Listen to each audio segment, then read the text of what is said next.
अस्सलाम वालेकुम। ये स्टोरी फ्रेड और एडवीना की है, जो कि खामोशी से अपनी ज़िंदगी गुजार रहे थे।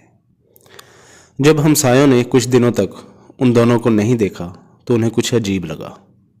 तो उन्होंने पुलिस को कॉल की और आकर चेक करने को बोला। जब पुलिस उनके घर में दाखिल हुई तो उन्होंने घर को खाली पाया, अंदर कोई भी मौजूद नहीं था। जब उन्होंने किचन में रेफ्रिजरेटर खोला तो वहाँ उनको गोश्त के पैकेट बने मिले और साथ में 2 इंसानों के सर भी मिले, जो कि फ्रेड और एडवीना के थे। सफाई की कोशिश के बाद भी वहाँ खून के दाग रह गए, जो कि उनके बेटे चार्ल्स के रूम की तरफ जा रहे थे। चार्ल्स का कभी पता नहीं चला और उसे 1975 में मरा हुआ करार दिया गया।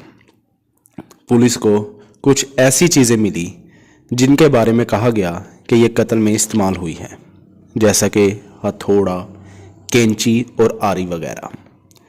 इसकी कुछ वीडियोस में आप नंगे हाथों से कत्ल करने वाली चीज़ों को छूते देखा जा सकता है। उंगलियों के निशानात से बचने के लिए दस्ताने पहनने का अमल 1924 में शुरू हुआ। अगर आप इसके बारे में वीडियोस देखना चाहते हैं तो यूट्यूब पर आइस बॉक्स मर्डर्स सर्च करके देख सकते हैं। और ये केस अभी तक सॉल्व नहीं हुआ। इस तरह की और वीडियोस और स्टोरीज के लिए सब्सक्राइब कीजिए।